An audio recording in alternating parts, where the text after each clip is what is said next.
Suzanne Louise von Richthofen nació 3 de noviembre de 1983 en São Paulo, Brasil, una de las ciudades más grandes y vibrantes del país, reconocida tanto por su impacto cultural como por su peso económico. Creció en un entorno privilegiado, rodeada de una familia respetable y destacada en la sociedad. Su padre, Manfred, un ingeniero exitoso con raíces alemanas, y su madre, Maricia, una renombrada psiquiatra, pertenecían a la élite profesional del país. Antes de establecerse en Brasil, la pareja había pasado una temporada en Alemania, consolidando sus carreras y fortaleciendo sus lazos. Suzanne fue la primogénita del matrimonio y 4 años después llegó su hermano menor, Andreas. Criada en un ambiente acomodado, disfrutó de una infancia colmada de privilegios y oportunidades. La familia residía en una elegante mansión valorada en unos $600,000 y contaba con diversas inversiones que aseguraban su estabilidad financiera. Suzanne estudió en prestigiosas instituciones donde destacó como estudiante brillante, reconocida por su inteligencia y dedicación. Durante la secundaria, participó activamente en eventos sociales, ampliando su círculo de amistades. También mostró interés por el arte y se involucró en la práctica de diferentes deportes. La posición económica de su familia fue un pilar importante durante sus años de formación. Tanto Suzanne como Andreas tuvieron acceso a una educación de alto nivel, incluyendo estudios en una escuela alemana en Brasil. Suzanne dominaba varios idiomas como alemán, portugués, español e inglés, lo que llenaba de orgullo a sus padres. Aunque sobresalía académicamente y por sus habilidades, era conocida por ser reservada y mantener un perfil discreto, una característica que parecía haber heredado de sus padres, quienes preferían una vida tranquila, lejos del centro de atención. En agosto de 1999, en un tranquilo domingo, la familia Richthofen decidió pasar el día en un parque cercano. Andreas, el hermano de Suzanne, era tan reservado y tímido como ella. Ambos tenían pocos amigos y Andreas solía invertir la mayor parte de su tiempo frente a la computadora. Su gran pasión eran los aviones a escala, así que eligieron ese parque porque allí ofrecían clases de modelismo aéreo. Fue durante esta visita que la familia conoció a Daniel Craviños, un joven instructor de 18 años que, sin que nadie pudiera imaginarlo, marcaría un antes y un después en sus vidas. Daniel, nacido en 1981, vivía con su familia en São Paulo. A diferencia de Suzanne, él creció en un hogar humilde, enfrentando dificultades económicas y lejos de los privilegios con los que ella había sido criada. Sin embargo, compartían un interés en común, los aviones a escala. Daniel los adoraba tanto que participaba en competencias y llegó a ser campeón de Brasil, además de obtener el 5º lugar en un torneo mundial. Pero, a pesar de sus éxitos, estos no le brindaban estabilidad económica, así que decidió trabajar como instructor. Desde la primera vez que Daniel vio a Suzanne en el parque, quedó completamente fascinado por ella y buscó impresionarla. Sin embargo, el interés no era recíproco. En aquel momento, Suzanne estaba interesada en otro instructor. Durante meses intentó acercarse al chico que le gustaba y finalmente reunió el coraje para confesar sus sentimientos, pero fue rechazada. Lo que para Suzanne fue una decepción, para Daniel se convirtió en una oportunidad. Con paciencia y persistencia, logró captar su atención y, eventualmente, conquistarla. Así comenzó su relación. Suzanne tenía 16 años y Daniel, 18. Al principio, los padres de Suzanne no se opusieron al romance. Veían a Daniel como un joven respetuoso y con buenas intenciones, pero para 2001 comenzaron a notar cambios preocupantes. Daniel pasaba cada vez más tiempo en casa de Suzanne y su influencia parecía perjudicial. Ambos comenzaron a llevar un estilo de vida imprudente y lleno de excesos. Suzanne, que debería haberse concentrado en su último año de secundaria y sus exámenes, empezó a descuidar sus estudios. Pasaba largas horas en casa de Daniel, un lugar caótico y desordenado. Daniel vivía con su hermano mayor, Christian, de 25 años, y juntos llevaban una vida bastante conflictiva. Organizaban fiestas ruidosas, molestaban a los vecinos y mostraban poco respeto a todos a su alrededor, sin que nadie en casa los corrigiera. Este ambiente caótico resultaba extrañamente atractivo para Suzanne, quien había crecido bajo estrictas reglas familiares. Para ella, esa aparente libertad era emocionante, una oportunidad para romper con las restricciones de su vida. El panorama se oscureció aún más cuando Suzanne conoció al hermano mayor de Daniel, Christian, quien tenía una histórica reputación por sus problemas con las drogas. A pesar de haber pasado por múltiples intentos de rehabilitación, Christian seguía consumiendo y lamentablemente introdujo tanto a Daniel como a Suzanne en ese mundo. En poco tiempo, ambos comenzaron a consumir con frecuencia éxtasis y cocaína, sumergiéndose en un ciclo destructivo de excesos y descontrol. La última víctima de esta peligrosa adicción fue Andreas, el hermano menor de Suzanne. Apenas tenía 13 años cuando comenzó a consumir drogas. Admiraba profundamente a Daniel y lo veía como un modelo a seguir. Por eso jamás se atrevía a rechazar las ofertas que él le hacía. Incluso llegaba a escaparse de casa por las noches solo para pasar tiempo con él. Mientras tanto, sus padres estaban completamente ajenos, sin imaginar que poco a poco estaban perdiendo a sus 2 hijos. Suzanne, por su parte, había terminado la secundaria y soñaba con su futuro en la universidad. Su meta era convertirse en abogada y logró ingresar a la Pontificia Universidad Católica de São Paulo. Pero ni siquiera los estudios lograron alejarla de Daniel. Aunque él no era estudiante, se las arreglaba para colarse en sus clases e incluso en las excursiones universitarias. Los dos habían caído en una relación de completa dependencia mutua.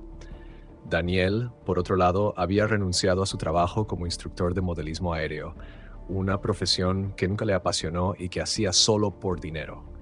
Mientras tanto, Suzanne comenzó a dedicar todo lo que tenía a mantenerlo.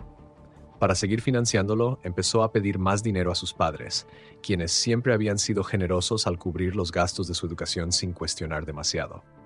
Sin embargo, pronto empezaron a notar señales de alarma. Las calificaciones de Suzanne cayeron drásticamente y sus gastos aumentaron de manera inexplicable. Con el tiempo, Manfred y Maricia, los padres de Suzanne, comenzaron a sospechar que Daniel era una influencia negativa. Lo veían como alguien que solo estaba con ella por interés. Su preocupación creció aún más al descubrir que Andreas también había caído en el consumo de drogas. Decidieron entonces tomar cartas en el asunto y enfrentaron directamente a Suzanne, prohibiéndole ver a Daniel. Para sorpresa de todos, ella aceptó sin protestar. En un principio, todo pareció volver a la normalidad. Suzanne dejó de vivir en el campus y regresó a casa mientras continuaba asistiendo a la universidad. A menudo decía que pasaría la noche en casa de una amiga, pero en secreto seguía viendo a Daniel. Usaba el dinero que recibía de sus padres para pagar moteles o quedarse en su casa, ocultando cuidadosamente la relación. La verdad salió a la luz en abril de 2002. Una noche, Maricia, con sospechas, decidió llamar a la casa de la supuesta amiga y descubrió que Suzanne nunca se había quedado ahí. Una vez más, sus padres la confrontaron y le prohibieron tajantemente cualquier contacto con Daniel, esta vez con medidas mucho más estrictas. Pero la presión solo empeoró las cosas. Suzanne se distanció emocionalmente de sus padres, volviéndose fría, desafiante e incontrolable. Las discusiones en casa se volvieron constantes y ella comenzó a evitar pasar tiempo con su familia. Sin embargo, mientras la tensión aumentaba, Suzanne empezó a idear un plan. En su mente, la única manera de liberarse del control de sus padres era separarlos. Entonces comenzó a generar conflictos dentro del hogar, buscando distraerlos y desestabilizarlos emocionalmente. En una ocasión, le dijo a su madre que su padre, Manfred, estaba teniendo una aventura con otra mujer. Como la relación entre Manfred y Maricia ya estaba tensa, inicialmente ella le creyó. Con el tiempo, Maricia descubrió que todo era mentira. Esta traición terminó por destruir la relación entre madre e hija, intensificando aún más el ambiente tóxico y explosivo dentro del hogar. La familia entera estaba al borde del colapso. En julio de 2002, la familia von Richthofen tenía planeado un viaje por Europa. Sin embargo, Suzanne decidió no acompañarlos, ya que tenía otros planes en mente. Quería aprovechar la ausencia de sus padres para que Daniel, su novio, se mudara a la casa, además de organizar fiestas y consumir drogas sin límites. Pero cuando sus padres regresaron y descubrieron lo que había ocurrido, la situación explotó. Furiosos, le dejaron claro que era su casa y que debía respetar las reglas. Si Suzanne quería vivir de esa manera, tendría que hacerlo en su propio apartamento y por cuenta propia. Pero Suzanne no estaba dispuesta a ceder. De hecho, exigió que sus padres le compraran una casa, algo a lo que ellos se negaron rotundamente. Le dejaron claro que si quería independizarse, tendría que trabajar y ganar su propio dinero. Desde ese momento, las discusiones en la familia se hicieron cada vez más frecuentes y cargadas de tensión. Pese a la prohibición de sus padres, Suzanne continuó viendo a Daniel en secreto, desafiando sus órdenes constantemente. La situación se volvió tan conflictiva que, en algunas ocasiones, la policía tuvo que intervenir para calmar los ánimos. Durante una de estas discusiones, Manfred, harto de la situación, perdió el control y terminó abofeteando a Suzanne. Mientras tanto, Daniel no hacía nada por tranquilizar las cosas. Al contrario, echaba leña al fuego, intensificando aún más el resentimiento de Suzanne hacia sus padres. Fue en este clima de constantes tensiones y enfrentamientos que ambos comenzaron a tramar un plan siniestro. Finalmente, en octubre de 2002, Suzanne y Daniel tomaron una decisión aterradora: asesinar a los padres de Suzanne. Sin embargo, sabían que no podían hacerlo solos, y ahí fue donde entró Christian, el hermano mayor de Daniel. Christian estaba en aprietos, con grandes deudas acumuladas con traficantes locales y necesitaba dinero con urgencia. Suzanne y Daniel vieron una oportunidad en su desesperación y le ofrecieron un trato. Si los ayudaba a llevar a cabo su plan, le darían una suma importante de dinero. Sin pensárselo demasiado, Christian aceptó. La noche del 31 de octubre de 2002, Suzanne, Daniel y Christian idearon un plan aterrador. Sin embargo, antes de ejecutarlo, había un obstáculo que sortear: Andreas. No querían ni lastimarlo ni involucrarlo, así que necesitaron una excusa para apartarlo de la casa. Justo antes de la medianoche, lograron convencerlo de salir por la ventana de su habitación y lo llevaron a una cafetería que estaba abierta toda la noche. Con Andreas fuera del lugar, alrededor de las 11 de la noche, el trío regresó discretamente a la casa. Ya días antes, Suzanne había desactivado el sistema de alarma para lo que venía. Ella fue la primera en entrar. Subió al segundo piso y confirmó que sus padres estaban profundamente dormidos. Bajó rápidamente para decirles a Daniel y Christian que el camino estaba libre. Con todo listo, Daniel y Christian se colocaron guantes quirúrgicos para no dejar rastros. Tomaron un par de barras de hierro y subieron al dormitorio principal en completo silencio. Atacaron sin darles tiempo a reaccionar. Manfred, el padre, apenas logró procesar lo que estaba ocurriendo antes de perder la conciencia tras los golpes. Maricia, la madre, despertó en medio del ataque e intentó defenderse, pero su esfuerzo fue en vano. En el forcejeo sufrió múltiples heridas. A pesar de su resistencia, los hombres no se detuvieron hasta dejarla inconsciente. Pero entonces notaron algo alarmante. Maricia seguía viva. Un sonido ahogado escapaba de su garganta. Daniel no lo dudó. Corrió al baño, empapó 2 toallas y regresó para sofocarla hasta asegurarse de que ya no respiraba. Durante todo el proceso, Suzanne estaba ahí, de pie en la habitación. Observaba sin signo alguno de remordimiento ni miedo. Con los cuerpos inmóviles siguió la siguiente parte del plan: fingir que todo había sido un robo fallido. Revolvieron la casa, tirando objetos al suelo para simular desorden, mientras Suzanne recogía las joyas y el dinero en efectivo más valioso. Luego huyeron de la escena. Parte del botín fue usado para pagarle a Christian por su colaboración, dejándolo en un lugar apartado. Suzanne y Daniel, en cambio, se dirigieron a un motel de lujo en la ciudad. Allí actuaron con una frialdad escalofriante, pasando la noche en la piscina como si nada fuera fuera de lo normal. Más tarde, volvieron a recoger a Andreas de la cafetería y regresaron los 3 juntos a la casa familiar. Pero había un macabro detalle en este plan. Suzanne y Daniel no querían ser quienes se toparan primero con los cuerpos. Querían que fuera Andreas quien descubriera la escena del crimen. Y así ocurrió. Cuando entraron, Andreas, completamente ajeno a lo que había sucedido, quedó paralizado al presenciar probablemente la imagen más traumática de su vida: sus padres asesinados de manera brutal en su habitación. No pasó mucho tiempo antes de que llegara la policía. Aunque todos intentaban parecer conmocionados, las investigaciones comenzaron de inmediato. Desde el principio hubo detalles que no encajaban. Por ejemplo, la alarma de seguridad había sido desactivada con el código correcto, lo que indicaba que el responsable debía ser alguien cercano a la familia. Además, el supuesto robo parecía un montaje obvio. Muchas pertenencias de valor seguían intactas, algo que no cuadraba con la idea de un asalto. Poco a poco las piezas comenzaron a encajar y las sospechas no tardaron en apuntar en una dirección cada vez más clara. El día después del crimen, todas las miradas se centraron en Suzanne como la principal sospechosa. Sin embargo, lo más desconcertante fue su actitud. Actuaba con una tranquilidad casi perturbadora, como si nada hubiera sucedido. Incluso fue vista disfrutando de un día relajado junto a su piscina. Pero lo que realmente levantó alarmas fue lo que hizo después. Comenzó a preguntar sobre la herencia y consultó a conocidos sobre la posibilidad de vender la casa familiar.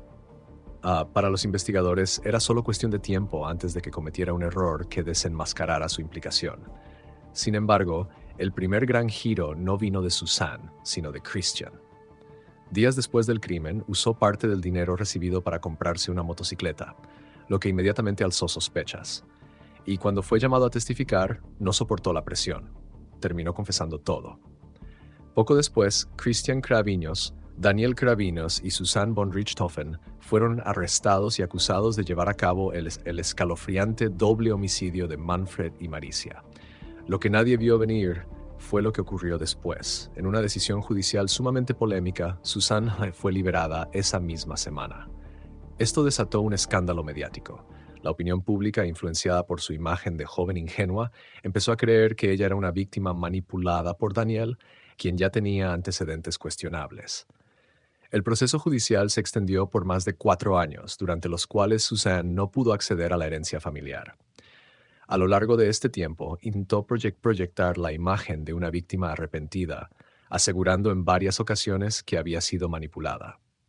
Pero su estrategia dio un giro drástico cuando, durante una entrevista en su casa, un micrófono captó a su abogado susurrándole que debía llorar frente a las cámaras. Esta revelación enfureció a muchos, especialmente a quienes aún le daban el beneficio de la duda. Finalmente, el juicio llegó a su fin. Los 3 fueron declarados culpables del crimen. Suzanne y Daniel recibieron una sentencia de 40 años de prisión, mientras que Christian fue condenado a 38 años. Pero incluso tras este desenlace, la historia estaba lejos de terminar. Desde la prisión, Suzanne continuó siendo un foco de atención mediática. Anunció que apelaría su condena y lucharía por una reducción de la misma. En 2014, cuando tenía 30 años, comenzó una relación con Sandra Bleed, otra reclusa condenada por homicidio. Durante su tiempo en prisión, se le otorgaron permisos de salida y en ocasiones fue vista en fiestas, lo que generó gran controversia. Para muchos, era inaceptable que alguien que había planeado el asesinato de sus propios padres gozara de tales privilegios. Por otro lado, los hermanos Craviños tomaron caminos diferentes tras su tiempo en prisión. Christian fue liberado en 2017, formó una familia y tuvo un hijo. Un año después, Daniel obtuvo libertad condicional y también decidió casarse. Finalmente, el 11 de enero de 2023, Susanne von Richthofen salió en libertad. Pero Suzanne no tardó en volver a estar en el centro de atención. A los pocos meses de quedar libre, abrió una cuenta de Instagram que rápidamente ganó miles de seguidores. Además, empezó a vender ropa hecha a mano, lo que desató una nueva ola de indignación. Para muchos, resultaba incomprensible cómo alguien con su pasado lograba seguir acaparando tantos reflectores.